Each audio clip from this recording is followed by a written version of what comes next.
আসসালামু আলাইকুম ওয়া রাহমাতুল্লাহি ওয়া বারাকাতুহু। আপনারা সবাই ভালো আছেন আশা রাখি। আজকে আপনাদের সম্মুখে এমনই একটা আমল নিয়ে এসেছি যে আমলটার ব্যাপারে প্রায় মানুষ আকাঙ্ক্ষিত। তার আগে একটা কথা, যে দোয়া তাবিজ প্রত্যেকটা ইউটিউবার দেয়, কাজ হয় না, কেউ কাজ পায় না, এটাই হচ্ছে অবজেকশন। এটাও অবজেকশন। তার কারণ হচ্ছে যে আমরা যে দোয়া তাবিজ ঝাড় ফুঁক করি, তার আগে যে আপনার দোয়া তাবিজের একটা প্রাণ প্রতিষ্ঠা করতে হয়। প্রত্যেকটা দোয়া তাবিজের পূর্বে আপনার এমন কিছু ইলিম আছে রুহানি, গুরুবিদ্যা শক্তি, যে শক্তিটা আপনি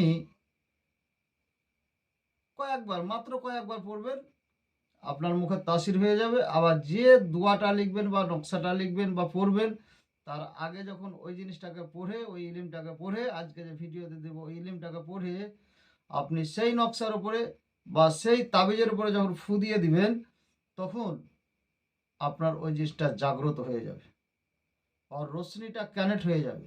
তাই আপনার শরীরে থাক, হাতে থাক, আপনার জবানে থাক, আপনার নজরে থাক, নজরে রশ্মিতে থাক, যদি আপনার থাকে, আপনার কোনো দোয়া তাবিজ আমলে কাজ বাদ যাবে না। বুঝতে পারছেন? সেই আমলটা আপনাদের সম্মুখে আজকে নিয়ে এসেছি। ইনশাআল্লাহ 100% গ্যারেন্টি গুরুবিদ্যা। তো নিয়মটা হলো, দোয়াটা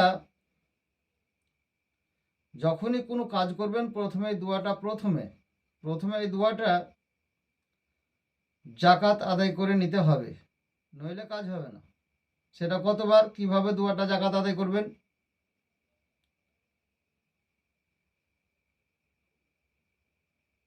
আদায় হয়ে গেলে কোনো নুরি কাজের আগে, যখন আর জাকাতটা আদায় হয়ে যাবে, তো যে কোনো নুরি কাজের আগে একে ফুঁক দিয়ে দিবেন, নকশার উপরে ফুঁক দিয়ে দিবেন, তো আর সেটা বাদ যাবে না, এটা গ্যারেন্টি সহকারে। তখন মাত্র দোয়া তাবিজের উপর 11 বার পাঠ করে কাজ করবেন, শুরু করবেন। কাজ শেষে আবার 11 বার, প্রথম যে নকশাটা লিখবেন 11 বার পড়বেন এই দোয়াটা, তারপরে আবার 11 বার পড়বেন, দিয়ে ওদের পাঠ করে কাজের উপর ফু দিয়ে দিবেন।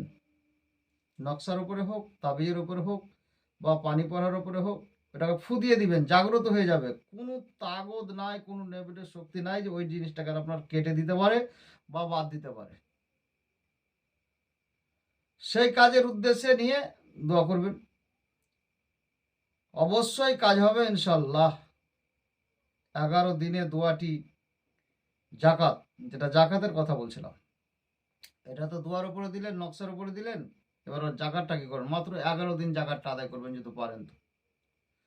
গুরুর পরামর্শ নিয়ে এজাজত নিয়ে করবেন, আর না হলে কমেন্টে সাল্লাল্লাহু আলাইহি সাল্লাম লিখবেন এবং আপনার নাম লিখবেন, আপনাকে এজাজত দেওয়া হবে। 11 দিনে দোয়াটি 500 বার করে পড়বেন, এতে এর জাকাত আদায় হয়ে যাবে। কতদিন বললাম মনে থাকবে? 11 দিন 500 বার করে পড়বেন। এশার নামাজের পরে হোক বা যে কোনো একটা সময় আপনি নির্ণয় করে নেবেন, দোয়াটি জীবিত রাখার জন্য প্রতিদিন 7 বার করে পড়বেন। ওই জীবিত রাখার জন্য দোয়াটাকে 7 বার করে পড়বেন। যখনই কোনো কাজ করবেন, সে কাজের আগে পড়লেই আপনার কাজ ফলে ফাতা হয়ে যাবে। দোয়াটা শুনেন, দোয়াটা স্ক্রিনে পাবেন, দোয়াটা শুনেন। দোয়াটা বিসমিল্লাহির রহমানির রহিম।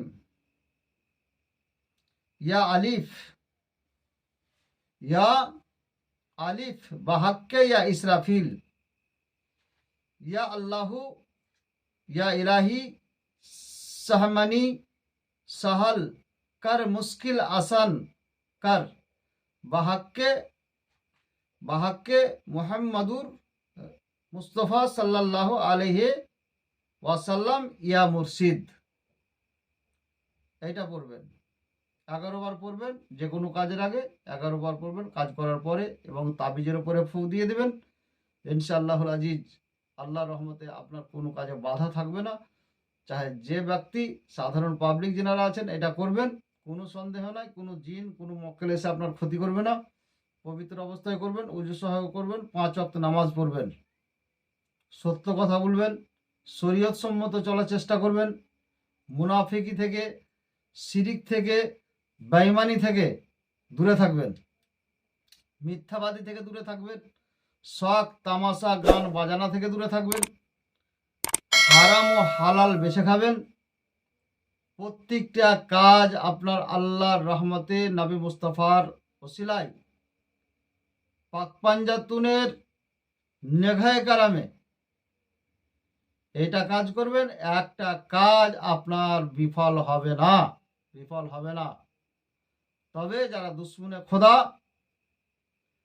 দুশ্মনে রসুল, দুশ্মনে ওলি, এদের কিন্তু কাজ হবে না। এদের নাসাল কাটা, এদের রুহানিয়াতের নূর কাটা, ইলহাম কাটা, এদের কিন্তু কাজ হবে না। যদি সাচ্চা মনে তওবা করে আহলুল সুন্নাত ওয়াল জামাতের মধ্যে এসে এই কাজ শুরু করে, তো ইনশাআল্লাহুল আজিজ তার কাজ হবে। সবার জন্য আমলের এজাজত রইল। আসসালামু আলাইকুম ওয়া রাহমাতুল্লাহি ওয়া বারাকাতুহু।